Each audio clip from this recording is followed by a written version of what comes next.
Terima kasih Anda masih bersama kami dalam program podcast TV Show TV Muhammadiyah, ngobrol sering tanpa boring, semuanya cuma ada di sini.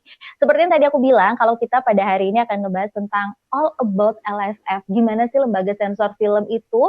Nanti juga kita akan tanya-tanya tentang lembaga sensor film, pekerjaannya dia seperti apa, di dunia digital ini seperti apa, tapi nggak afdol rasanya kalau kita nggak kenalan langsung sama ketua LSF-nya itu sendiri. Tadi aku udah nyapa di awal segmen, Mas Romi. Nah, sebelum ngobrol, tak kenal maka kata sayang, aku mau ngasih lihat juga tampilan profil Mas Romi sebagai Ketua Lembaga Sensor Film 2020 sampai 2024. Ini dia tayangannya.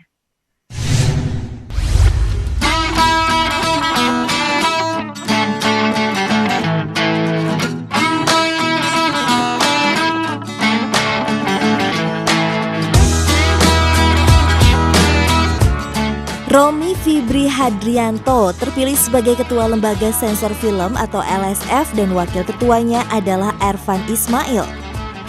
Romi mendapat suara terbanyak dalam sidang pleno penentuan secara daring sesuai imbauan pemerintah, yaitu physical distancing.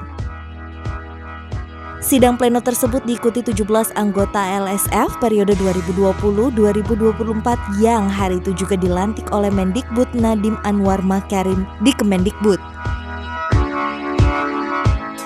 Romi Fibri berjanji akan membangun LSF yang independen, akuntabel, kredibel, dan profesional. Romi adalah sarjana kedokteran gigi UGM berusia 48 tahun.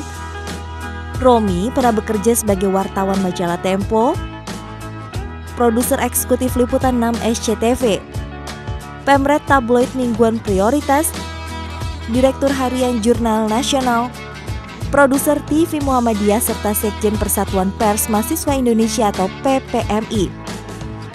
Beliau juga pernah mengajar bidang panduan investigasi di London School of Public Relations dan menulis beberapa buku. Tahun 2003, Romi Fibri bergabung dalam Aliansi Jurnalis Independen atau AJI Cabang Jakarta dan sebagai pengacara muda dalam Komite Pembela Kebebasan Pers atau KPKP dan mendirikan LBH Pers di Jakarta. Jabatan terakhirnya yang dipegang adalah anggota Komite Bidang Hukum dan Advokasi di LSF tahun 2016 sampai 2020.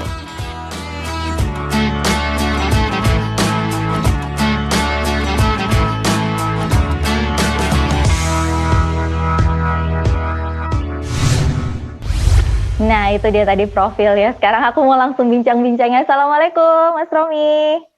Waalaikumsalam, Reni. Iya, sebelum aku ngobrol panjang lebar, aku mau ngucapin selamat dulu karena udah terpilih jadi Ketua LSF 2020-2024. Gimana Mas rasanya terpilih jadi Ketua LSF?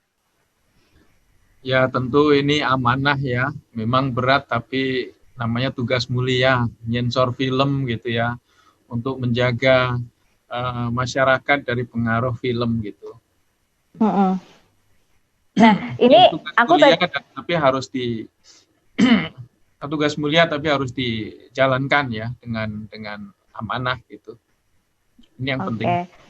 Itu yang penting ya. Ini tadi aku menarik sih kalau misalnya tadi kan aku udah ngelihat tayangan tentang profil biografinya sedikit tentang Mas Romi. Ini backgroundnya kedokteran gitu loh Mas, tiba-tiba boleh dibilang nyasar nggak sih kalau ke LSF itu gimana tuh Mas? Pasti ada sejarah panjang di belakangnya. Boleh diceritain nggak sih ke kita?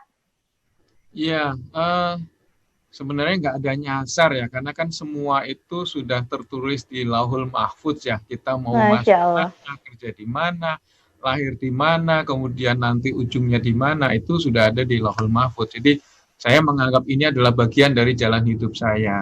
Hanya bisa saya sampaikan ketika saya kuliah di Fakultas Kedokteran Gigi UGM, waktu itu memang ya saya banyak aktif lah di pers kampus gitu ya, diskusi dengan banyak teman-teman aktivis segala macam, dan bahkan pada saat masih kuliah saya sempat menjadi wartawan gitu sambil kuliah gitu. Akhirnya kebablasan, kemudian saya backgroundnya kemudian bekerja menjadi wartawan, dan akhirnya sampai sekarang ini di lembaga sensor film gitu. Nah, di lembaga sensor film ini sendiri kan kalau misalnya setahu aku ini salah satu lembaga tertua di Indonesia ya Mas ya. Ini pasti ada banyak perbedaan dari dulu sampai dengan sekarang, apalagi sekarang berkaitan dengan dunia digital. Orang semakin mudah mengakses segala sesuatunya. Yang kalau Mas Romi rasakan sendiri yang paling perbedaan paling signifikan dari lembaga sensor film dulu sama sekarang itu apa sih, Mas? Tentu sangat jauh berbeda ya, Reni, dan pemirsa TV dimanapun Anda berada. Karena LSF ini kan ada sejak 1916 ya. Nah, sejak 1916 kita tentu tahu itu kondisi ketika zaman Belanda kemudian masuk Jepang. Tentu niat Belanda sama Jepang itu adalah menyensor film agar para penonton yang dalam hal ini kebanyakan mayoritas juga penduduk Indonesia itu tidak banyak menonton film-film yang akan menimbulkan nasionalisme, kemudian perjuangan kemerdekaan gitu ya. Nah, ini niat awalnya mereka tentu saja, sehingga diniatkan agar tidak terjadi gejolak. Nah, ketika masuk ke era kemerdekaan, baik di Orde Lama, kemudian Orde Baru, ini ada berbeda, masih ada banyak nuansa-nuansa politik di sana. Nah, ketika masuk era sekarang ini sudah zaman digital, ya, di mana bahkan orang sudah menyebut zaman demokrasi. Nah, ketika sekarang ada dua yang LSF tidak bisa berperan atau memainkan perannya seperti dulu lagi. LSF itu nggak bisa main gunting, main sensor, main potong seenaknya sekarang. Karena pertama, kita sudah masuk zaman demokrasi, di mana zaman demokrasi ini intinya adalah kita mulai alert, mulai paham dengan konsep rights ya, dalam hal ini adalah property rights, kemudian juga hak untuk kepemilikan gitu ya. Nah, ketika kita masuk dalam konsep rights, ketika seperti dulu peran LSF yang main gunting, kemudian main potong, disambung pakai solatif, nah, ini sudah tidak bisa lagi. Karena kalau LSF yang menggunting, terus filmnya setelah digunting dikembalikan, kan muncul pertanyaan, rights film itu ada di siapa?